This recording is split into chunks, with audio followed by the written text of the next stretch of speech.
On est de retour ce matin avec la chronique juridique et on reçoit pour l'occasion, bien sûr, Maître Dominique Tremblay qui est en compagnie de Maître Catherine Bergeron. Bienvenue à tous les deux ce matin. Ça va bien? Oui, ça va bien. Merci. Écoute, Catherine, je vais débuter avec toi parce que c'est toi qui nous amène le sujet aujourd'hui. On a décidé de parler de pension alimentaire. Oui. Pourquoi avoir choisi ce sujet? Écoutez, moi, je pratique en droit de la famille depuis maintenant 2 ans. Puis c'est un sujet qui est pas compliqué, mais qui, malgré tout, est source de problèmes entre les ex-conjoints lorsqu'il y a des enfants en jeu. C'est important, je pense, que les gens soient très informés, bien informés des lois applicables en matière de pension alimentaire. Quand on parle de problématiques, c'est quoi qui revient le plus souvent? Généralement, on parle de la notion de revenus. Quels sont les revenus des parents?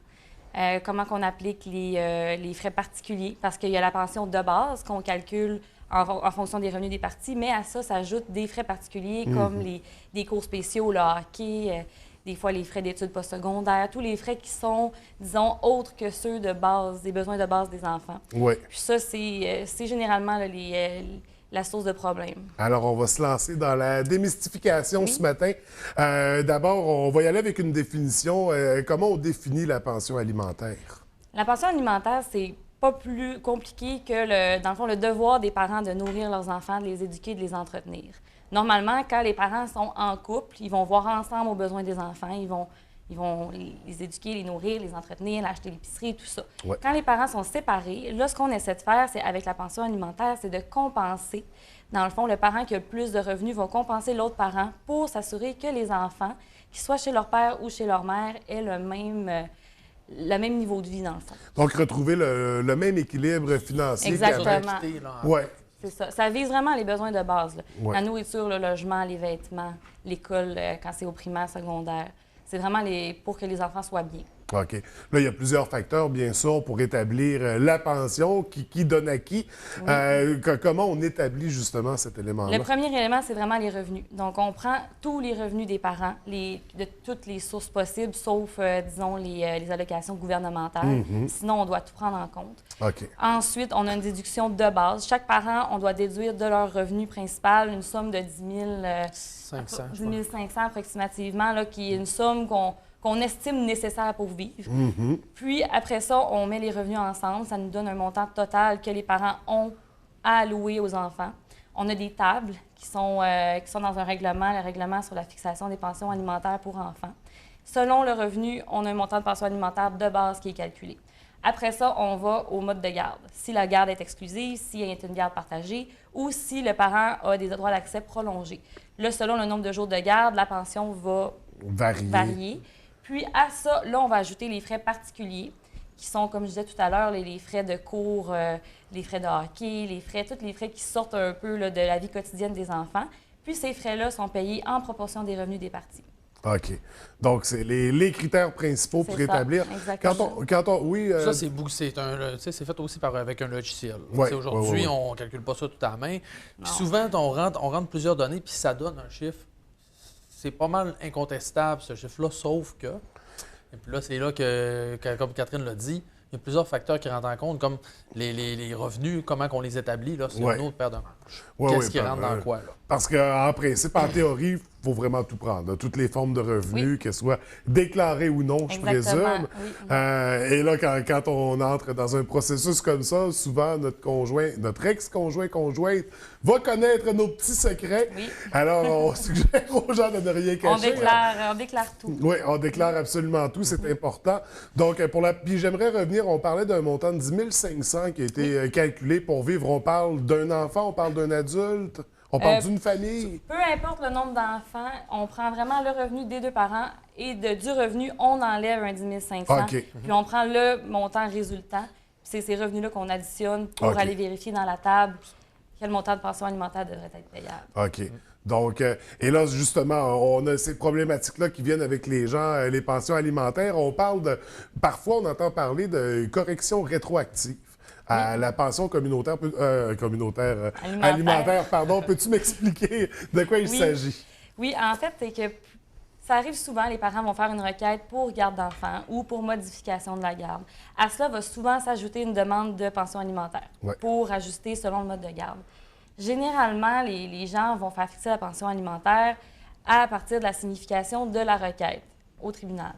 Puis, récemment, on a vu souvent des recours rétroactifs. Donc là, les parents vont dire, moi, dans les dernières années, le payeur n'a pas déclaré ses revenus, finalement, il n'a pas exercé ses droits d'accès. Il y a plusieurs facteurs qui font qu'un parent peut demander de corriger la pension alimentaire dans les années antérieures, avant même d'intenter le recours. OK. Donc, il y a cet aspect-là qui peut être rendu possible. J'imagine. Puis également, quand on fixe le montant de la pension alimentaire, est-ce que c'est un montant qui est fixe pour une période déterminée ou ça peut changer d'une année à l'autre? Généralement, on est souvent confronté avec le problème on a de la difficulté à prévoir les revenus des parties de façon claire.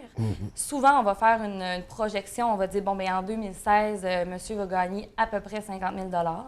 C'est pour ça que dans la loi, il y a une clause, un article de loi, dans le fond, qui prévoit que les parents ont l'obligation, à chaque année, de se transmettre leurs preuves de revenus. OK. Comme ça, généralement, les parents peuvent voir est-ce que ces revenus ont augmenté ou est-ce qu'ils ont diminué pour qu'on puisse réajuster la pension. Il y a un système qui est prévu à Revenu Québec. Les parties peuvent, si leurs revenus, c'est des revenus qui sont facilement déterminables, ils peuvent faire modifier la pension par le biais du gouvernement de façon gratuite.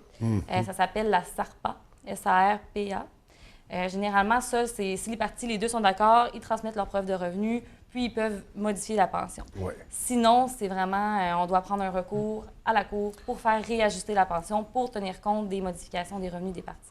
Mais en général, on peut la faire reviser quand il y a un changement significatif. Un changement d'emploi. Aujourd'hui, chômage c'est ça, puis tu as une ordonnance. Mettons, tu as une ordonnance avec le salaire où tu travailles, etc. Tu perds ton emploi demain. Tu peux retourner en cour, puis on peut faire la modification, ou tu peux faire la modification qu'avec madame. Ça pourrait être possible. Et dans la mesure où j'ai une nouvelle conjointe, elle est médecin, elle a un salaire incroyable, mais on ne vit pas nécessairement ensemble, est-ce que ça peut avoir un impact sur la pension alimentaire? Non. Si c'était à mon avantage, disons, là, si j'avais la garde des enfants, ça ne serait pas tenu compte que faut devenir conjoint de fait. C'est dans le fond, là, c'est que pour un enfant, les seules personnes qui ont vraiment une obligation légale, c'est ses parents. Okay. Donc, que le parent se fasse un nouveau conjoint qui ait bien de l'argent, ça ne change rien. L'autre parent ne perd pas son obligation de payer la pension alimentaire, ça n'a pas d'impact. OK.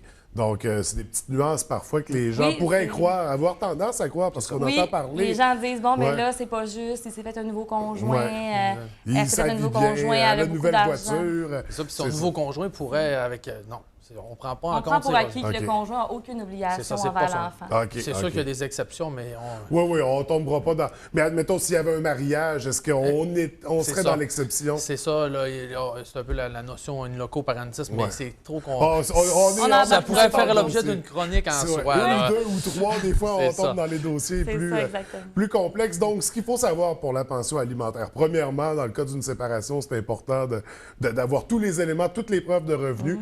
Un colocataire, est-ce qu'on peut considérer ça comme un revenu ou...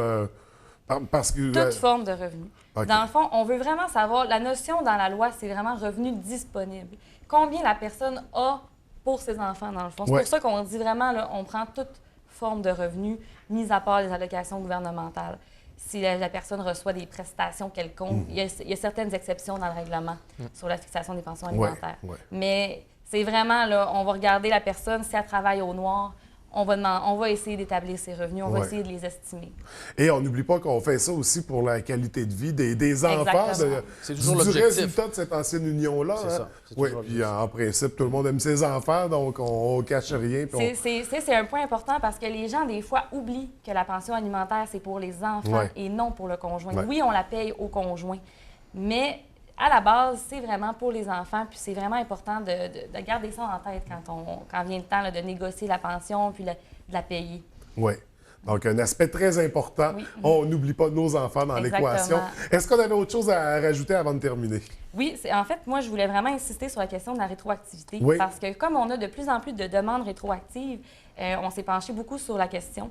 Les tribunaux se sont penchés beaucoup sur la question parce qu'avant 2012, on prévoyait dans la loi, dans le Code civil du Québec, que la pension pouvait aller jusqu'à 1 an en arrière si on démontrait que le parent payeur avait eu un comportement répréhensible et que, dans le fond, le créancier, qui est le parent qui a la garde des enfants, n'a pas pu exercer de recours. Après ça, la Cour suprême a eu 4 grosses décisions et s'est prononcée, puis a établi des critères pour avoir droit à la pension rétroactive. Donc là, on se demandait, est-ce que la personne avait un motif pour ne pas exercer un recours avant, pour ne pas demander une modification de la pension alimentaire avant? Est-ce que le parent payeur avait un comportement répréhensible? Est-ce qu'il a caché ses revenus volontairement pour ne pas faire augmenter la pension? Est-ce que si on prononce une ordonnance rétroactive, on va affecter la qualité de vie des enfants?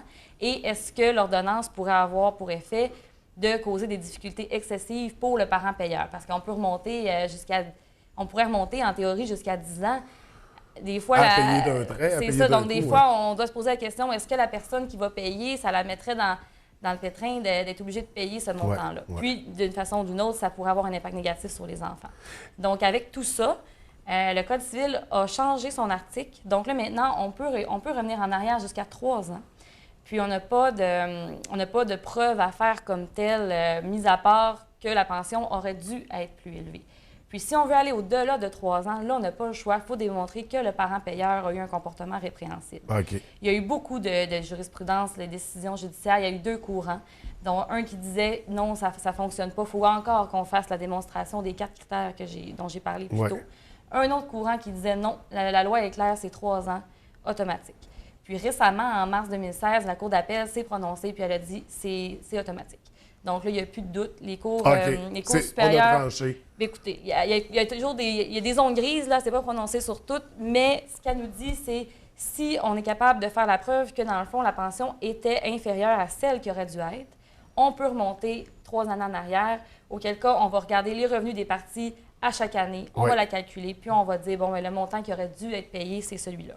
La seule façon pour la personne d'éviter de payer ces montants-là, c'est de démontrer que ça cause pour elle une difficulté excessive. De dire, bien moi, je suis pas capable. Oui, peut-être j'aurais dû le payer, mais je suis incapable financièrement. Ça, c'est la seule façon. Puis autrement, où on veut en venir, c'est de dire aux gens, c'est vraiment important de divulguer les revenus, même si les relations sont pas bonnes, parce que ça a un impact dans la vie des enfants et que maintenant, les gens peuvent revenir jusqu'à 3 ans en arrière, puis ça peut avoir un impact quand même dans la vie de la personne qui paye. Oui, oui. Puis généralement, les gens peuvent s'entendre à l'amiable entre elles. Des fois, ils vont dire, bon, mais j'ai vraiment perdu beaucoup de salaire, je suis sur le chômage, j'ai vraiment une mauvaise année, on peut-tu baisser la pension? Des fois, le parent gardien va dire, bien oui, ils ont une entente un peu tacite, qu'on appelle verbale.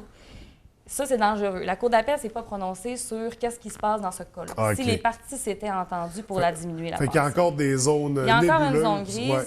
La seule recommandation qu'on peut faire, c'est de dire aux gens, si vous avez une convention, écrivez-la, signez-la. Et entérinez-la le plus rapidement possible par un tribunal. Fait qu'assurez-vous d'avoir des traces, une preuve. Exactement. Et on n'oublie jamais les enfants dans le processus. C'est très important. Écoutez, c'est fascinant. Malheureusement, c'est un sujet qui est dans l'air du temps. La séparation, les enfants. C'est triste, mais c'est une réalité. Mais vraiment, c'était très intéressant. Si les gens, ça demeure du cas par cas de toute façon, les gens peuvent communiquer avec vous, faire appel à vous pour avoir des détails, pour avoir plus d'informations, mais du service également. On le rappelle. Écoutez, merci à tous les deux. Nous, on va se revoir, Dominique, seulement à l'automne. C'est ça, à l'automne, oui. OK, et est-ce qu'on connaît? Non, c'est pas vrai, je te taquine. Non. Merci. On ne connaît pas encore le sujet. Bonne fin de journée à tous les deux.